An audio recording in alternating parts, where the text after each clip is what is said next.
I need a Hello, bit more. everybody, and welcome back to Teacher Talk. I am so excited to be here with you today, and most of all, to be here with my new guest, which I am thrilled to announce that Carl Honoré is going to be speaking with us today. So, Carl, thanks for showing up. Thank you very much. I'm thrilled to be here with you. So Carl is not only an amazing TED speaker, broadcaster, author that's been published in many different languages. He's also a fellow Canadian living overseas. And he is what I would like to call the guru of the slow down movement. And I am so excited to dive into that concept with you today because it's been really relevant for me. So, and I have to say, I was just in Saskatchewan the last couple days ago, and I was listening to your book, In Praise of Slow, as I was driving across the beautiful prairie landscape. And it was cold, like we're talking minus 28, 29 Celsius. And it was bright and beautiful. And I just happened to be on the chapter about driving and speed. And it was so funny because I could feel myself like, Saskatchewan's flat and we're going, Yeah. and I was going pretty fast, and my foot was pretty heavy on that pedal, and I could hear Carl's wonderful voice in my ear and just that invitation to slow down, and I could feel myself actually easing off. There was a physical response to, like, what would it be like to not rush through this beautiful scenery?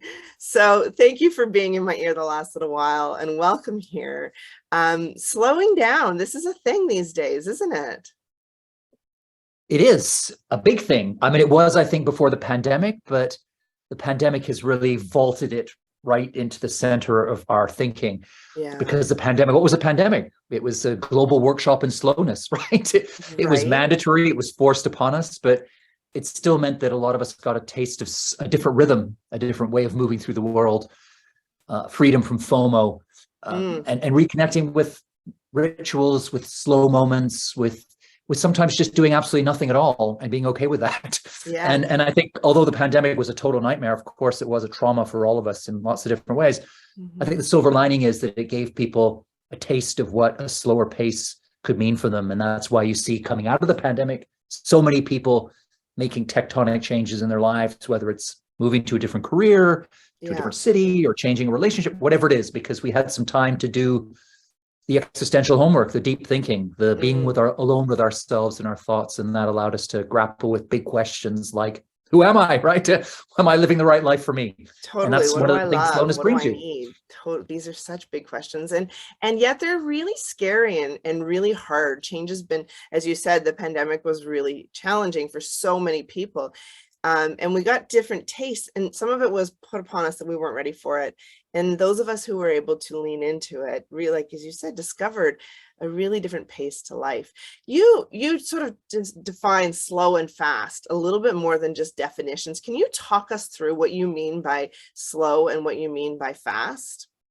Yeah, to me, really slow and fast are ways of being or philosophies of life or their mindsets. You use the word there, I'll use it again. I guess fast brings together a whole host of traits, right? So fast to me would be superficial. It would be mindless. It would be rushed. It would be multitasking. It would be very linear. It would be quantifiable, measurable. It's the kind of thing we often think about the workplace driving us towards, metrics and graphs and bottom lines and all that kind of stuff. That's fast thinking. Slow is, I guess, the flip side of that. It's the opposite. It's kind of woolly, hard to measure. It's deep, it's rich, it's rolling, it's human, it's natural, it's transcendent. And you need them both, right? You need the fast, you need the slow. And that's when the music and the magic happen, is when you can shift back and forth between those ways of being. And whether you're a teacher or a writer or a hockey player, you need to have the different gears to play with, right? You need sometimes to get into turbo and go hell for leather.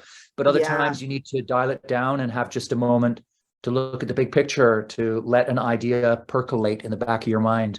So it's about playing with those different speeds, different tempos. I love that. And I also love that you talk about, like, it's not about everything being slow, and it's not actually about physically slowing down. Like, we're not turning into sloths. I love how you talk about that, but it's more about finding our own personal slower pace, right? Like and I use rhythm often in life around how do we, pay attention to the things that are hard? How do we find the rhythm of things that are good? How do we recognize there's no such thing as balance? Like life is kind of up and down all the time. And yet you invite people so lovely to find their own rhythm of slow, that there's sort of a magic in that space. I love it.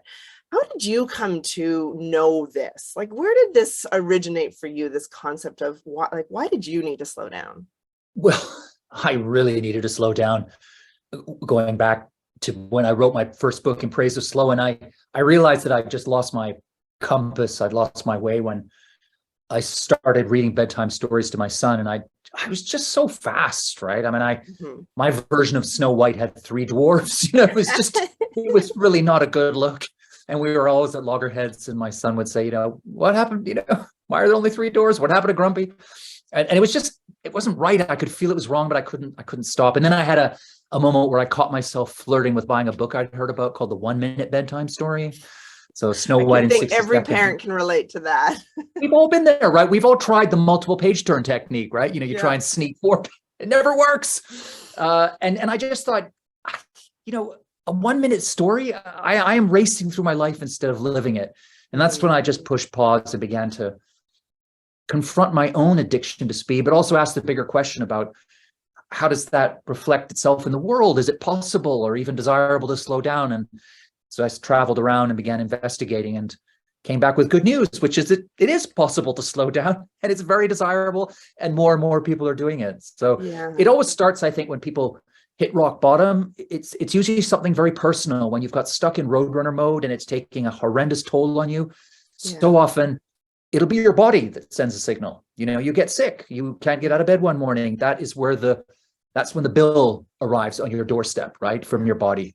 My bill arrived in the form of seeing myself almost in an out-of-body experience about to buy a 1 minute version of Snow White. Yeah. So that was my wake-up call.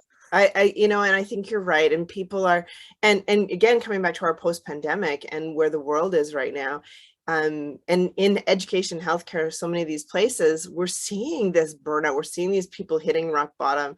We're seeing so many people going like, I don't know how to keep going at the pace that life has set out for me. When you first started, what were the challenges? Like, it's not like many of us can go, okay, I'm just going to be slow. My whole life is easy all of a sudden. So where did you notice the resistance or the challenges? Because they're going to be there when we start making changes, because change is really hard. Yeah.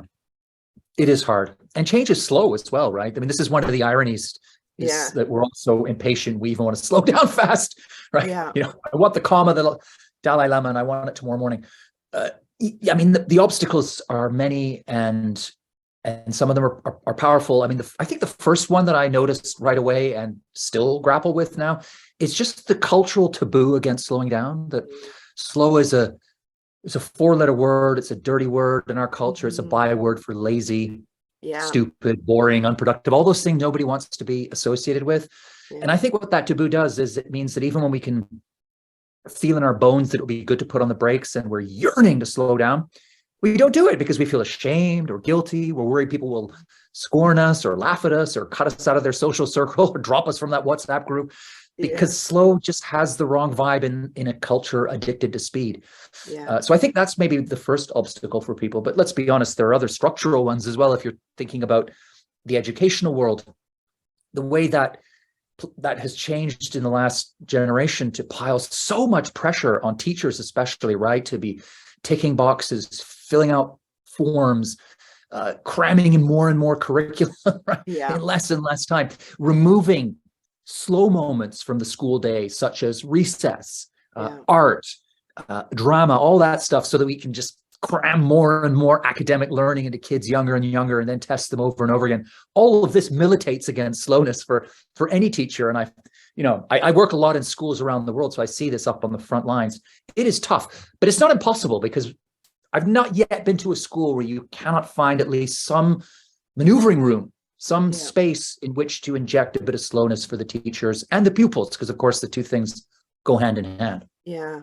Well, and I'm a big believer in this slow down education movement. I think it's probably the most important thing. And as I've been sharing around practices for educators around mindfulness and compassion, I think that there's both a need for the individual person to slow down, but also, you know, a collective slowing down, and that invitation for all of us to start. And I often share with educators, if we want to see a collective growth in slowing down, it starts with us, and that starts with finding those pauses. And as you said, education these days is fast, and fast is sexy. You say this in one of your books and your stories, you know, like there's this desire, this need for speed, and we think having more is better.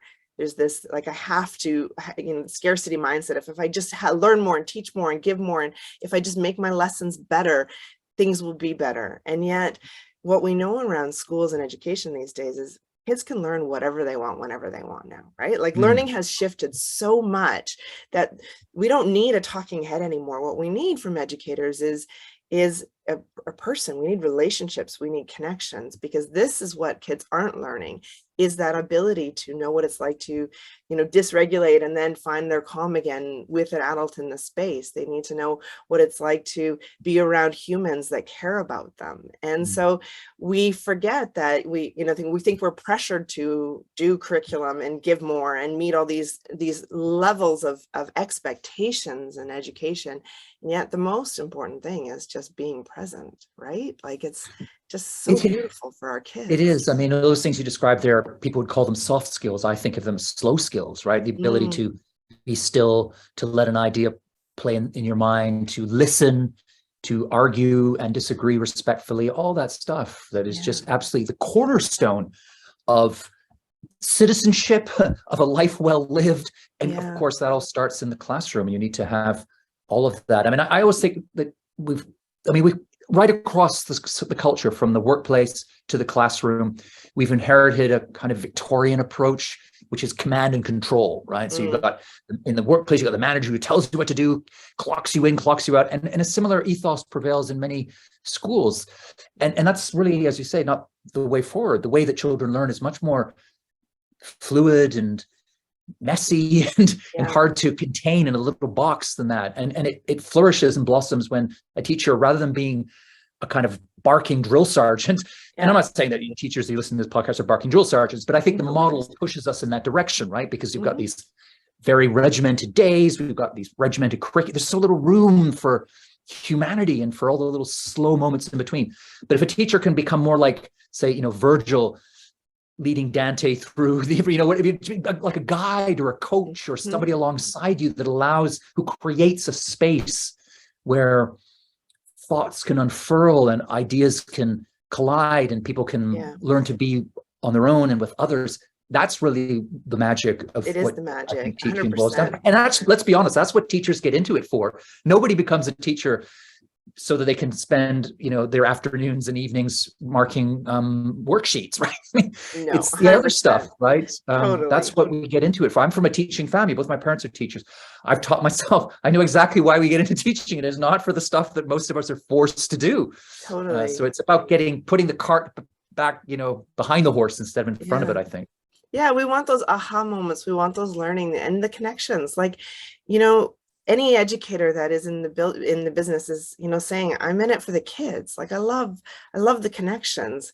You're right. I don't love the marking. I don't love creating those lessons, but there's the creativity that comes with it, that I get to show up and do really neat things with these amazing human beings. And yet we've altered into our system of control and tell, right, as opposed to guide, and this concept around inquiry is coming up so much, around kids finding their own answers and discovering and asking good questions and being so curious. And I even see this, I teach mindfulness to educators, and I have to really remind people that even the practice of mindfulness can be shifted into a system where we start using it as a classroom management tool rather than an actual practice for ourselves and for our students, right?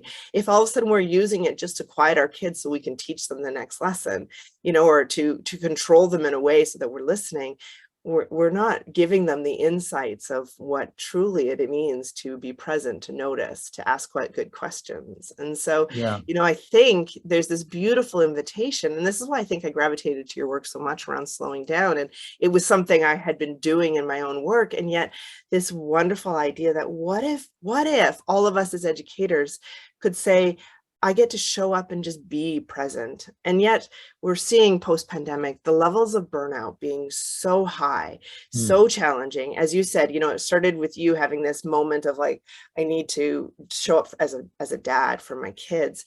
Where do we start as educators? So, we get it. There's a lot of people who understand this conceptually. How do we move from knowing to actually living this or being? Where could we start to create this movement of slowing down? Well, I think for teachers, the easiest place to start is away from school at home, right? To try and cultivate that inner calm, that internal stillness, that, get it back in touch with your inner tortoise, if you like, away from the classroom. And then that will allow you to show up in the classroom more fully. That's the starting point. Then within your own classroom, I think you look for wherever there's a tweak, wherever there's some wiggle room where you can carve out some time, some space for discovery. Try wherever you can to move away from the drill and kill approach to something that's much more open-ended, right? And less about the clock and more about the moment, right? Less about counting those minutes and more about inhabiting them and feeling your way into them and letting the children discover every corner of every minute rather than feeling you've got constantly one eye on the clock. That's the second phase. The third one is the hardest one, which is to go outside the classroom and get a rethink going on within your school, right? And that it helps obviously to have a principal or a head teacher who is in symphony with that kind of thinking and it understands that the change needs to be made. And then just to get, everyone in that grade year or whatever, sitting around the table and saying, what can we do here? Because very often we get atomized in our own silos in schools. You're stuck in your own classroom. It becomes your fiefdom. You don't know what's going on next door. You're assigning homework. The other person, just getting people sitting around the table talking about things like who's assigning what homework, how much time have the children got between lessons, all those things, because they will just through inertia and accretion over the years got stuck in a certain pattern. Sometimes it's enough just for all of you to sit down with your hearts open, your spirits ready to go, and asking these questions. And you'll start to find, I've always seen in schools some things that you can do at the school level that will dial down the pressure and open up the space and the time. Yeah, it's true. And, you ask most educators what they need these days, and they always come up with the words, I need more time, I need connection. I want to collaborate. I want more time to discuss with my colleagues. I want to feel valued. And yet, time is an infinite resource. We only have so much. But how we divert our time in our classroom is that we have a lot of control over that, actually, and what we give and what we do. And I know from personal experience, being an educator for so many years, that silo feeling, that isolating feeling, like I'm feeling very alone in the work that I'm doing. I don't know what people are doing. I can barely get out of my classroom to get down to the bathroom and, during the day. Like there's just no, we feel this scarcity, this mindset of like intense going all the time. And so, this curious invitation to say, just pause every now and then, check in, what could you do differently? How can you do that? And involve your students. They're there as human beings too. And I think, these 3 steps that you said are such a beautiful beginning journey. One thing you said, I'm just going to pull out a thread there. You said involve your students. I think that's another useful exercise to play around with, is just maybe one day set aside a class and say to your students, how would you like this class to run? Right? Now you may get the odd bad apple or tries to take it off in the wrong, but I think most children in that case, they're yearning to tell you how they know how they learn. They can feel it, right? It may not be visible on the outside. And if you just give them the reins for one class or two, you can then watch and take little bits of what they've shown you through their own behavior and their own reactions to things. And then you can then begin to build on that and redesign the rest of your classes. So sometimes the answer is right there in your classroom, for the change to be made, but it's kind of locked up inside the children who are kind of also locked in the same way of being, in the same system, in the same because they're used to being told what to do. And there's so many kids. And I think a lot of educators come out of that system where they were told what to do. They did what they did. They got really successful because of that. And they went on to become teachers because it was like, I checked all the boxes. I'm very A-type. I know what to do. And I've found my way through, and I can follow rules really well. And what we know in education is the rule breakers that often are the ones that are on the outside, right? And yet our system, our schools, our world is full of people who need to be rule breakers. We need to incorporate them in. And I'm a big believer that our students should be the leaders in our classroom, and we are there as guides, right? There's a lot of different philosophies around education, and I think the more that we can guide them through their learning, we have them for such a short time in their lives. Like, we get a Yeah. year, as a moment in time of these students' lives. We are not the all being, all controller. And it's such a, what gifts can we impart on them? It's not going to be the worksheet of algebra or, like that history moment in time. It's, I'm a big believer in that Maya Angelou quote of, people will remember not what you said, but how you made them feel. And our kids these days, they need to feel really good in our presence. And yet again, here's what I hear from educators everywhere is, I don't feel good. I'm exhausted. I'm undervalued. I'm underappreciated. How do I get back to doing that for myself? And I think, what you invite is slow down. We don't have to rush through every lesson, everything. Get to know yourself again. That was your first thing. Pause, go home, reflect. We ask a big question in self-compassion. The questions, and what do I need? Not only what do I notice, but what do I truly need? And I think when we can get educators reflecting on what it is that's going to support them, they're going to show up as happier and healthier human beings in these classrooms. When you started, what really, what were the things that really impacted you in slowing down? How did you, for you personally, like, where did you notice your biggest changes and growth in your world and in your life?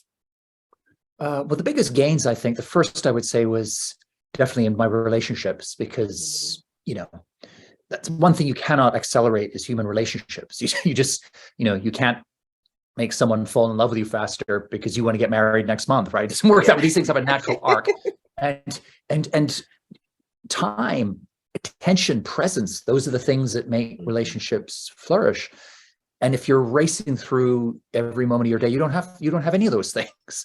And so I definitely noticed that my relationships, both within close relationships and even just relationships, just fleeting, glancing meetings with people in the street. Suddenly you had a moment to have a chat with the guy selling the paper on the corner, or the person making your coffee in the morning, just all those little human moments, right, that can just build up to give a day a little bit more joy. Suddenly they were part of my everyday. So that was one thing. I would say also that on a work front, I think once you start getting the right balance between fast and slow, you actually get stuff done faster. You're more efficient, you're more productive, you're also more creative. We know there's a deep and intimate bond between slowness and creativity. So that, and then I feel healthier, right? I got more energy because I'm not burned out from going fast all the time. Totally. And I think also that coming back to what I mentioned at the beginning, that deeper question, of asking always, who am I? What am I all about? What's my life all about? That stuff, I have time for that now. And it means that I end up living a life that is my life, right? I'm not living a life just in default. I'm not in autopilot. I'm actually living. And that's what greater gift is there than that? No greater gift. And, like getting out of that autopilot and actually being present to the people, the things, the experiences, and to our own needs is the greatest gift, I think.